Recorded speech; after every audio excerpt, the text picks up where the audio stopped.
बिस्मिल्लाहिर्रहमानिर्रहीम, अस्सलाम वालेकुम। Hope all if you doing well. So हम डिस्कस कर रहे थे चैप्टर नंबर 5 और आज हमारा जो टॉपिक ऑफ डिस्कशन है next year is very interesting topic Jio stationery orbit. Jio stationery orbit को समझने से पहले हमें पता होना चाहिए कि जियो स्टेशनरी सैटेलाइट क्या होती हैं। ठीक है, तो क्योंकि सैटेलाइट ही एक ऑर्बिट में मूव कर रही होती हैं तो उनका ऑर्बिट उनका जो वो जिस एरिया में मूव कर रही होती हैं उसको हम ऑर्बिट बोलते हैं। हम देखते हैं कि जियो स्टेशनरी सैटेलाइट क्या होती हैं। तो ये हमारे पास ऐसी सैटेलाइट होती हैं जो कि सिंक्रोनाइज्ड होती हैं with the rotation of earth. Synchronize का मतलब है उनकी जो रोटेशन है ना वो अर्थ की रोटेशन की बिल्कुल सेम होती है। फॉर एग्जांपल हम कहते हैं कि हमारे पास जो अर्थ है अपनी रोटेशन कंप्लीट करता है, अपनी स्पिनिंग मोशन जो है वो कंप्लीट करता है इन 24 आवर्स। ठीक है, 24 घंटों में मुकम्मल कर रहा है। तो जियो स्टेशनरी सैटेलाइट भी ऐसी सैटेलाइट्स होती हैं जो कि अपना ऑर्बिट जो है वो कंप्लीट करती हैं इन 24 आवर्स। ठीक है, वो बिल्कुल अर्थ की रोटेशन की सिंक्रोनाइज्ड होती हैं, अर्थ के साथ ही अपना रोटेशन को कंप्लीट कर रही होती हैं, जस्ट लाइक दिस। अब यहाँ पे देखें, जैसे ही अर्थ अपना रोटेशन कंप्लीट करती है, ये जो हमारे पास जियो स्टेशनरी ऑर्बिट्स हैं ये भी अपना रोटेशन उसी के साथ ही कंप्लीट कर लेती हैं। ठीक है, तो मतलब ये है कि ये सिंक्रोनाइज्ड है अर्थ के रोटेशन के साथ। अब ये जो जियो स्टेशनरी सैटेलाइट है ये एक ख़ास ऑर्बिट में ज़मीन के इर्द गिर्द रिवॉल्व कर रही हैं। ठीक है, अब ये जो ऑर्बिट बना रही है ना, ये जो एक लाइन ड्रा हो रही है, ठीक है, सर्कुलर फॉर्म में, इसको हम बोलते हैं जियो स्टेशनरी ऑर्बिट। ठीक है, इन सैटेलाइट को हम जियो स्टेशनरी सैटेलाइट बोलते हैं और इस ऑर्बिट को हम जियो स्टेशनरी ऑर्बिट बोलते हैं। अब देखा जाए तो ये दोनों एक दूसरे के रिस्पेक्ट से रेस्ट पे हैं। ठीक है, मूव नहीं कर रही है क्योंकि जैसे ही अर्थ की रोटेशन हो रही है वैसे ही हमारे पास जो सैटेलाइट है उसकी रोटेशन हो रही है, तो एक दूसरे के रिस्पेक्ट से ये क्या है, रेस्ट पर है। तो इस वजह से हम इसको जियो स्टेशनरी सैटेलाइट बोलते हैं, जियो स्टेशनरी ऑर्बिट भी बोलते हैं। तो मतलब ये अर्थ के हिसाब से रेस्ट पर होती हैं और ये हमारे पास बेसिकली यूज़ होती हैं वेदर फोरकास्टिंग में, वर्ल्ड वाइड कम्युनिकेशन में। क्योंकि क्या होता है वर्ल्ड वाइड कम्युनिकेशन में, मतलब एक कंट्री के ऊपर जो सैटेलाइट है, ठीक है, वो सैटेलाइट उसी कंट्री के ऊपर रहेगी क्योंकि जैसे ही ज़मीन ने रिवॉल्व करना है उसी तरह उसी सैटेलाइट ने रिवॉल्व कर लेना है। तो मतलब ये है कि उसकी लोकेशन चेंज नहीं हो रही है। तो ये हमारे पास बेसिकली वर्ल्ड वाइड कम्युनिकेशन के लिए इस्तेमाल होती है। इसी तरह ये मिलिट्री यूजेस के लिए इस्तेमाल होती है। ठीक है, तो ये इस तरह बहुत से ना फंक्शन में हम इसको यूटिलाइज़ कर सकते हैं। अब हमने पीछे पढ़ा है कि जो हमारे पास आर्टिफिशियल, जब हमने सैटेलाइट की बात की थी तो वो अपना जो एक रोटेशन है वो कंप्लीट कर रही थी, 84 मिनट अप्रोक्सीमेटली बन रहे थे। मतलब यह वो बहुत जल्दी अपना रोटेशन कंप्लीट कर रही थी।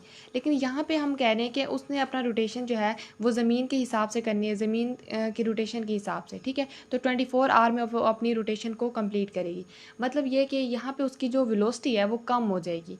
जब वेलोसिटी कम होगी, ठीक है, वेलोसिटी हमारे पास उसकी कम होगी, तो मतलब ये है कि उसका जो रेडियस है वो ज़्यादा होना पड़ेगा। मतलब ये है कि उसका जो डिस्टेंस है सेंटर ऑफ अर्थ से लेकर उस सैटेलाइट तक का जो डिस्टेंस है, हमने पहले पढ़ा था कि हमारे पास सेंटर ऑफ अर्थ ये हमारे पास कैपिटल आर होता है। ठीक है, कैपिटल आर है, ये रेडियस ऑफ अर्थ है और यहाँ से ज़मीन की सरफेस से लेकर इस सैटेलाइट तक का जो डिस्टेंस उसको हम एच से रिप्रेजेंट करते हैं और सेंटर ऑफ अर्थ से लेकर हमारे पास जो सैटेलाइट तक का जो डिस्टेंस है उसको हम स्मॉल आर से, तभी हमने बोला था जो हमारे पास स्मॉल आर है वो इक्वल होता है आर प्लस एच के। तो ये बेसिकली हमने इस आर को कैलकुलेट करना है कि वो कितने डिस्टेंस पर होगी कि वो अपना जो एक ऑर्बिट है वो 24 आवर में कंप्लीट करेगी। हमने एक रिलेशन पढ़ा था V=GM/R। ठीक है, इस रिलेशन से हमने क्या ड्राइव किया था कि हमारे पास जो v है वो इन्वर्सली प्रोपोर्शनल है रेडियस के। ठीक है, इस ये जो डिस्टेंस के, मतलब ये है कि ये डिस्टेंस जितना ज़्यादा होगा ना उतनी हमारे पास ऑर्बिटल जो वेलोसिटी है वो कम होगी। तो ये कॉन्सेप्ट हम पीछे पढ़ चुके हैं। अगर तो वेलोसिटी ज़्यादा है, ठीक है, मतलब ये है कि उसका डिस्टेंस बहुत कम है, वो ज़मीन के बहुत ज़्यादा करीब है, तो बेसिकली हमने फाइंड करना है आर की वैल्यू, यहाँ पर हमने कैलकुलेट करनी है। तो अब हम डेरिवेशन की तरफ चलते हैं। हमारे पास V=GM/R है, जो कि हमारे पास पहले हमने ऑर्बिटल जब वेलोसिटी निकाली थी तो हमारे पास ये रिलेशन आया था। ठीक है, इसी के ज़रिए हमने बताया है कि जैसे डिस्टेंस इंक्रीज़ होगा तो वेलोसिटी डिक्रीज़ होगी, वेलोसिटी इंक्रीज़ होगी तो डिस्टेंस डिक्रीज़ होगा। तो ये यहाँ से हमें इन्वर्स रिलेशनशिप पता चला था। तो ये हमारे पास फर्स्ट इक्वेशन है। सेकंड पे हमें पता है कि V=S/T होता है। ठीक है, यहाँ से हमने क्या करना है, वेलोसिटी निकाल लेनी है। अब यहाँ पे S क्या है, वो एक चक्कर जो कंप्लीट करती है। ठीक है, ज़मीन के इर्द गिर्द अपना एक चक्कर तो कंप्लीट कर रही है ना, तो वो एक सर्कमफ्रेंस में है। ठीक है, तो उसका जो सर्कमफ्रेंस है, ये जो हमारे पास सर्कुलर मोशन है, ठीक है, 2πr होता है, तो 2πr/T हो जाएगा। अब हमने क्या करना है, ये जो हमारे पास इक्वेशन 1 आई है और इक्वेशन 2 आई है, इन दोनों को इक्वेट कर लेना है। अब हम इन दोनों इक्वेशन को इक्वेट कर लेते हैं। 2π/T = √GM/R। ठीक है, अब हमने क्या करना है, स्क्वायर लेना है दोनों साइड पे स्क्वायर लेने से क्या होगा, ये अंडर रूट कैंसिल हो जाएगा। अब यहाँ से हमने आर को इस साइड ले जाना है। ठीक है, आर को इस साइड लेके हमने कैलकुलेट तो आर की वैल्यू करनी है, तो ये आर क्यूब हो जाएगा। R cube is equal to G M T square over 4 pi square. अब हमने क्या करना है, इस आर क्यूब को ख़त्म करने के लिए क्या करेंगे, हम इसको 1/3 के साथ मल्टीप्लाई करवाएंगे। जब हम आर क्यूब को 1/3 के साथ करवाएंगे तो ये हमारे पास इससे कैंसिल हो जाएगा और यहाँ पे इसके ऊपर 1/3 आ जाएगा।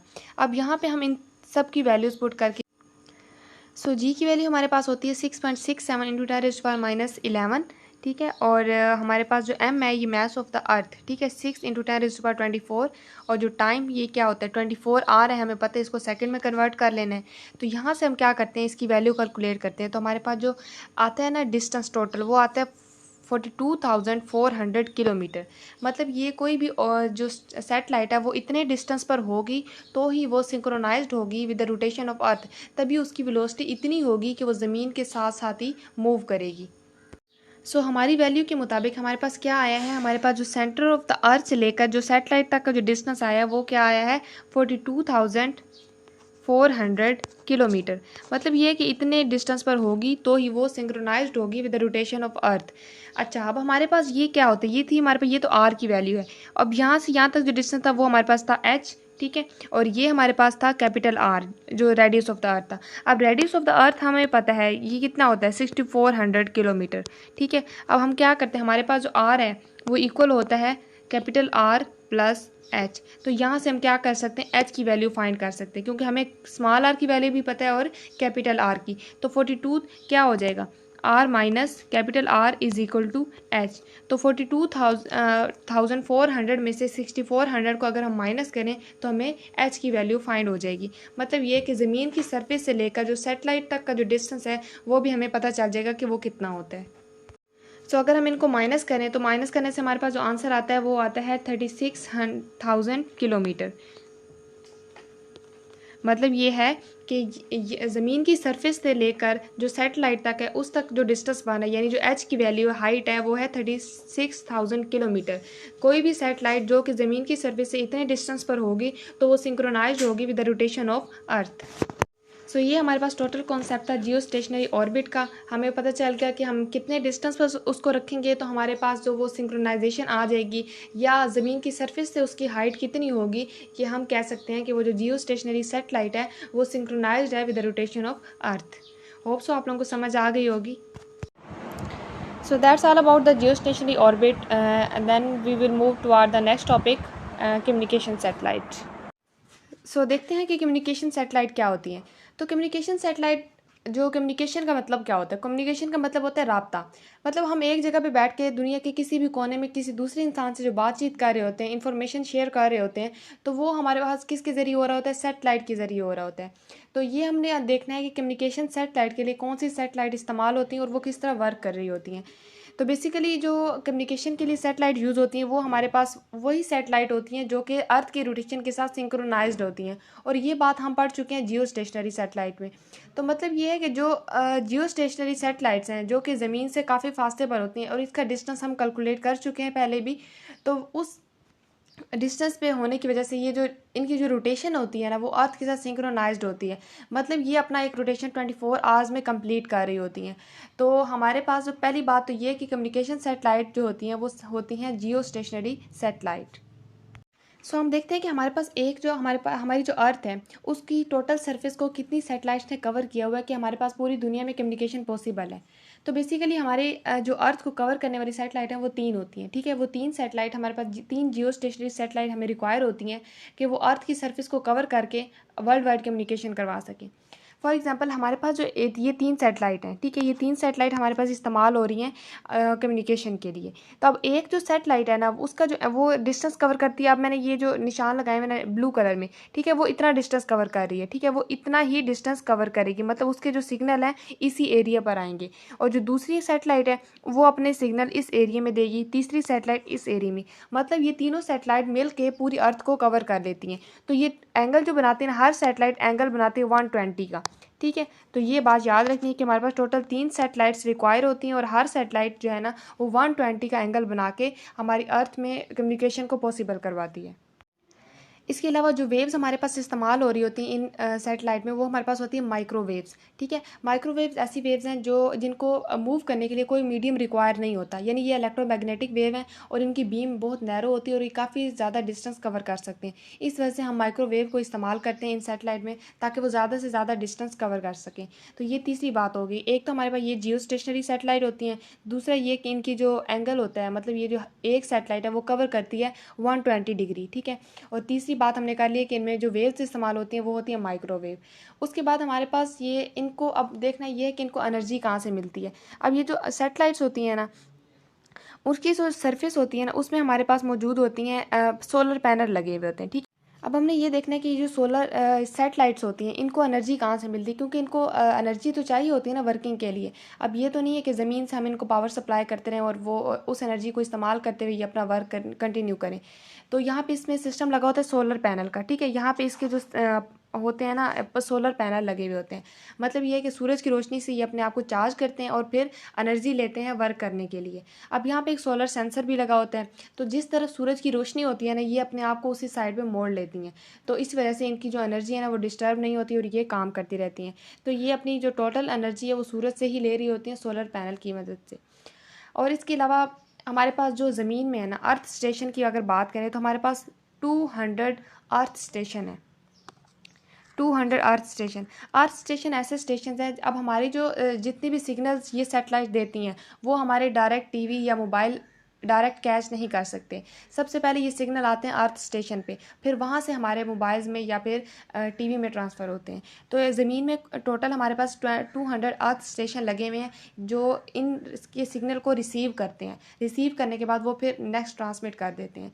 तो हमारे पास उनकी तादाद है 200। इसके अलावा ऐसा नहीं होता कि हर मुल्क की अपनी सेटेलाइट हो।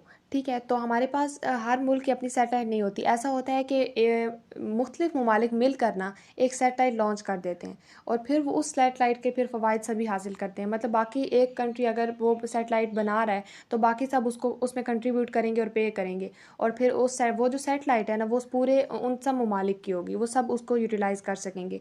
तो अब तक जो सबसे बड़ी जो सेटेलाइट सिस्टम है वो मैनेज कर रहे हैं 126 ममालिक हैं, वो उसको मैनेज कर रहे हैं और उसका नाम है हमारे पास इंटेलसेट। ठीक है, इंटेलसेट मतलब इंटरनेशनल टेलीकम्युनिकेशन सेटेलाइट। तो ये हमारे पास जो सबसे अब तक का जो सबसे बड़ा जो कम्युनिकेशन सिस्टम है ना वो यही है, और इसको 126 ममालिक कंट्रोल कर रहे होते हैं। और ये एक ऑर्गेनाइजेशन है। ठीक है, ये ऑर्गेनाइजेशन का मतलब है इसमें मुख्तलिफ ममालिक ने इन सब ममालिक ने कंट्रीब्यूट किया हुआ है। तो बेसिकली इसको ऑपरेट अमेरिका कर रहा है, लेकिन बाकी जो 126 ममालिक उन्होंने इसमें कंट्रीब्यूशन की हुई है, तो इसको सभी यूटिलाइज़ कर सकते हैं। अब आखिरी बात ये है कि ये जो सेटेलाइट हैं, ठीक है, ये माइक्रोवेव इमिट करती हैं। अब ये माइक्रोवेव जो इमिट कर रही हैं, जिसको हमारे एंटीनाज या जो भी अर्थ स्टेशन है वो उनको कैच कर रहे होते हैं, तो उनकी कोई ख़ास फ्रीक्वेंसी होती है और ये फ्रीक्वेंसी हमारे पास होती है 4, 6, 11 एंड 14 गीगाहर्ट्ज़। ठीक है, मतलब इस फ्रीक्वेंसी की इस रेंज में जो फ्रीक्वेंसीज आती हैं उसको हमारे जो अर्थ स्टेशन है वो कैप्चर करते हैं। और इसमें इतनी कैपेसिटी होती है कि 3000 टेलीफोन और इसके अलावा 3 जो टीवी चैनल्स हैं ना वो इससे ऑपरेट किए जा सकते हैं। ठीक है, सो ये हमारे पास छोटा सा कॉन्सेप्ट था कम्युनिकेशन सेटेलाइट के बारे में। होप्स आप लोगों को समझ आ गई होगी। सो यहाँ पे हमारा जो सेटेलाइट का जो टॉपिक है वो कवर होता है। उम्मीद करती हूँ जो हमने डिफरेंट सेटेलाइट्स पढ़ी है, आर्टिफिशियल पढ़ी है, जियो स्टेशनरी पढ़ी है और इसके अलावा भी कम्युनिकेशन पढ़ी है, इनमें कोई कन्फ्यूजन अब नहीं रही होगी। सो अब इजाज़त दीजिए। Thank you so much. अल्लाह हाफिज़।